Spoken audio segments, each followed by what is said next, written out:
I want you to begin to notice, even as you're watching the replay, tuning in live, listening to the podcast version, even as I'm having this conversation right now, because I assume if you're on the Soul series and listening in or tuning in somehow, you already are somewhat intuitive, you're open to soul, you identify as being someone who you've already had a spiritual awakening, like some of this is not new to you, and or maybe some of it is.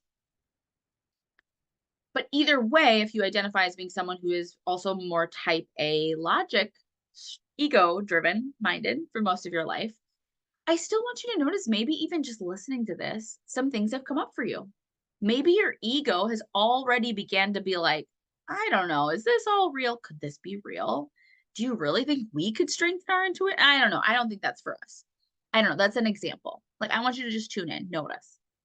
Because now I'm going to talk about some of the blocks that I see. And this was not, absolutely, this was my journey, but it's also not only my journey, meaning I have worked with hundreds, if not thousands, of type A driven women. And I could say one for sure, just in my business, in the last 4 years of running an online business, I have coached, mentored, peered, created programs for, and spoken to so many type A driven women, many of them entrepreneurs. Not all, though, many. But like, if you really honestly, if I look back at my career, just working in healthcare, probably especially around the year of 2016, when I began working in the outpatient chronic pain program at Mayo, but then also later I was also working in skilled rehabs, but then at an outpatient facility. And again, I was attracting a lot of type A driven women who were either still in that type A go, go, go ism, but then we were working on stress management, anxiety, and resilience, or women who had been type A, but they were totally burnt out. And again, given the industry I was in, healthcare or mental health industry, I mean, these type A driven women had gotten themselves to such a level of burnout that it was having serious health difficulties. They were having heart issues. They honestly would have like an early onset stroke at like 40 in their 40s. They were having absolute burnout and like moderate to severe mental health breakdowns or trauma that they hadn't faced, that they were using the type A busy go go go for so many years to mask maybe some early trauma, childhood trauma. And again, these things don't have to be big T trauma. We think that like, oh, it must have meant that like they went through something really traumatic, and maybe they did, but also it could have been just like little T trauma, as we call it, just meaning like they weren't listened to and they didn't have their emotional needs met as a child, or even maybe their physical needs weren't met and they were bopping around a lot as a child, or even like in college something happened, or they had a string of bad breakups or difficult relationships or whatever it was. I just want you to know it's not always like something major. But so maybe it's like they had a big T, little T trauma, something happened and they never really faced it. And ultimately, it led to some serious health issues or a mental health breakdown. So, all to say, I have worked with many type A women.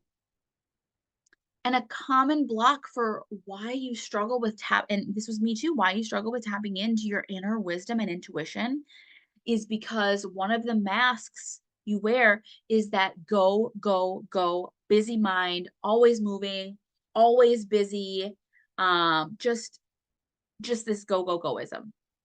Actually, okay, I do want to stay on this one. Okay, yeah. So it's like it's this busy. It's like you're always busy, you're always hustling, you don't know how to slow down. And while that has worked for you for a very long time, because again, you do know how to get shit done, you do know how to be a boss, you do know how to lead. But if you have no idea how to sit down and be with yourself and actually drop in and connect with your inner wisdom, or if you don't know how to slow down long enough to receive intuitive nudges and wisdom, if your mind is just too busy and you don't know how to shut it off and you're disconnected from the body, that is absolutely going to impact your ability to actually be intuitive, be your true, authentic, intuitive self. And let me say one other caveat. I think some type A driven women, you're busy on the go hustling, and it has helped you be successful in life, in your career or your business. There's maybe this underlying fear that if I slow down, if I do some of this deeper healing work, if I do some of this somatic work, if I upgrade my subconscious belief systems. I'm getting a little ahead of myself on how you all can like, you can actually overcome this. But there's a fear that, like, if you do all the things that they say to do and you begin to feel more ease in your body, you begin to slow down, tap into your intuition, you're worried, your ego is worried you're going to lose your edge. Like, you're going to become like so chill, so relaxed that it's like, but I don't want to lose my edge. I don't want to lose my drive. And I, again, as someone who's been through this journey, I tell you, you will not lose your drive. You're just going to tap more into your freaking intuitive psychic superpowers. And when you add that in with your level of brilliance and your drive, you're going to hit your goals that much faster. So I promise you, you won't lose your drive. You will absolutely learn how to operate both in your brilliance, your drivenness, and with your full on intuitive psychic gifts and powers. Okay. So it gets to be all the things. Don't let your ego tell you, like, oh no, if I do this healing work, if I work on somatic practices to really anchor into my body, if I do blah, blah, blah, like I won't be driven anymore. I might lose my edge. No, no, no. Your soul here came here for a reason. You are building a body of work, a legacy that's going to outlast you. A significant amount of impact is going to be created in the world. And actually, you're going to be able to do it that much faster and honestly more like better when you're tapped into your intuitive psychic and gifts. Not just a little bit, like a lot, like fully unleashed. Okay. Okay. Now, so here's another mistake though that people will make on this intuitive journey when you kind of enter the spiritual world. And I hate to say it, but this is common even when you like begin following some of the gurus, like the Gabby Bernstein. Well, no, I maybe that might be a little, I don't know if I should say that because I should say I know Gabby Bernstein. I know some of her spiritual soul work and I know she's all about that. And also I know she talks about healing as well. So that's maybe not the best example, but there were some gurus or some people where you can maybe like lean in and follow and be like, oh, that's the spiritual guru that I'm going to follow. Or maybe even like you want to like fall into a certain practice. You're like, oh yeah, like I'm going to go all in on breath work. That's the thing. Or so like there are certain pockets of the spiritual industry where is again, whether it's following a certain guru or you maybe land on a certain practice or whatever, or you maybe find a spiritual group, like a whatever, but beware, maybe they're practicing spiritual bypassing, which is they're only talking about accessing your upper chakras, like your third eye and your crown, so that you can absolutely connect to your higher self. Yes, I'm for that. But they're missing out on like this grounded humanness. So they're also not talking about like feeling safe in your body. They're not talking about doing the healing somatic work so that your body can come into ease and feel safe. They're not talking about accessing higher levels of intuition so that you can then take action in the human 3D world and really make significant impact. So spiritual bypassing, they may only focus on the upper chakras. They're not talking about body connection. Like they're just talking about all ascending, ascending, ascending, and being out of your body and galactic beings. And like, yes, you'll find me talking about galactic beings here, but in the next breath, you'll hear me say like, okay, how are we getting back into the body? How are you moving your hips? How are you doing some of the shadow work? How are you connecting to nature and Gaia? Like it's all the things. It's holistic here. Whereas spiritual bypassing may only be talking about the upper and the woo. And like honestly, like maybe even just like feeding dopamine hits of like, yeah, let's talk about past lives and aliens and blah blah blah. But again, if there's no talk about groundedness and what are we doing in the real human world and how are we staying anchored into our human body, that's spiritual bypassing. Also, especially be mindful of any place where, again, I get it. I know there are some places that maybe go in the opposite where you're like, Maria, I'm sick of like all this talk about healing and shadow work. It's like, okay, you guys, enter the world, enter my world, enter the membership. We talk about healing differently here because healing has been, yes, used to think like, oh, I need to fix myself. And now I'm in this ever never ending fixing loop. And that must mean I'm not good enough. No, no, no. That's all ego, you guys. That's all ego. And so, sure, I get it. Like, there is a process that I talk women through, and I speak on more of this in my intuition and spirituality course. There are absolutely phases that we go through in our spiritual growth.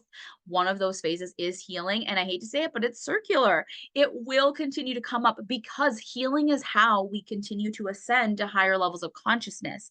It's how we ascend to deeper layers of our soul self but it's through the healing work. You can call it what you want it. You can call it healing, you can call it shadow work, you can call it frequency work, you can call it upgrading my energy field through the healing. You can call it whatever you want to help your ego with it, but like it's not a big deal in that it's like, oh my God, we have to keep doing this healing.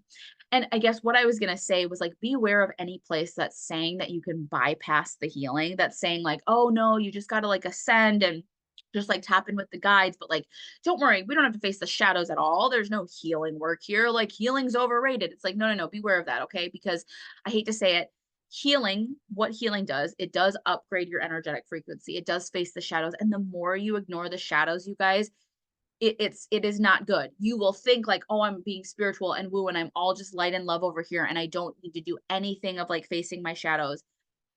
Gosh, this could get into a whole topic. I feel like I might need to come back to this one, but I just want you to be aware of spiritual bypassing, and that's all I'm going to say. And yeah, I might record another episode on this, not as part of the Soul series, but just on the Awaken Your Higher Self podcast. Okay, moving on. The other big one, the other real reason why you don't trust it yet. Okay, why you maybe feel like there's a block to your intuition, even though you've done the intuition practices, you've done the meditations, you've tried some Reiki, like you've done some things. You've learned about it, you know all about it, you feel like you could do the steps of intuition, whatever it is you've learned. But the real reason is because you have some unseen blocks. And this is where upgrading your subconscious mind and or doing past life healing is so important. You can't get around this, okay? And there are absolutely different ways you could heal. Like, obviously, I'm going to tell you I've got like a really amazing system that works. It's inside my intuition mastery program, Higher Self Mastery, that literally covers all of this. And absolutely, there are other ways that you can also uncover these unseen blocks. But oftentimes, the reason why you really feel like your intuition is still, it's just hard to access. It's start like, why am I not connecting to it? Especially if you're someone who you're at this point where you're like, I want to connect more to my intuition. And so this is where the unseen blocks can also happen. Past negative experiences. I don't know how many women I've talked to who obviously are now adults. They've been my clients, but they actually can pinpoint, not everyone, but they can pinpoint, some of them, a past experience when they were a child and they had some type of interaction, some knowing something with their intuition. They even maybe were tapping into their psychic gifts, which that's another conversation. But honestly, intuition and psychic are very similar. It's like really you accessing your intuitive channel to receive messages. And psychic is really just receiving messages for other people or from other people. But anyways, they can go back to a past negative experience when they were little, where they had an experience that felt frightening, where they were very open, they were very intuitive and psychic, and they did have access to their soul gifts, but they maybe had an experience that felt scary as a child. They maybe received a knowing that felt too big. And then if in the 3D world, quote unquote, something bad happened, well, now all of a sudden as a child, that is very normal to be like, I don't know what that was. Did I create that bad thing that happened or that bad experience? Or even like, well, I don't want that bad thing to happen. And either way, you then you shut it down. You cap your own intuition. You say, no way, I'm not going to receive.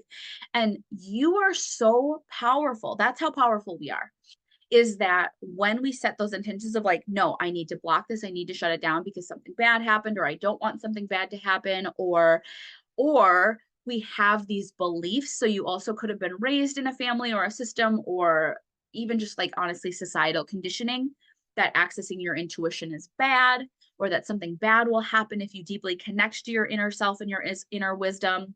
This can come from religious programming. If you have a religious upbringing, some of the dogma there can be laced in like, nope, you don't want to like intuition and psychic is bad. And honestly, whether these things were said or implied, these are all reasons you will learn to shut down and cap your own intuition. And again, you are very powerful. So if you set that intention, if you say, I do not want to see anymore, you will be blocked. And then when it comes to past lives as well. So we're not really getting into the full topic of past lives today, but if your soul had a negative experience where in a lifetime where you were tapped into your intuitive and psychic gifts and something bad happened, again, you are going to turn that off because it might not feel fully safe to use them.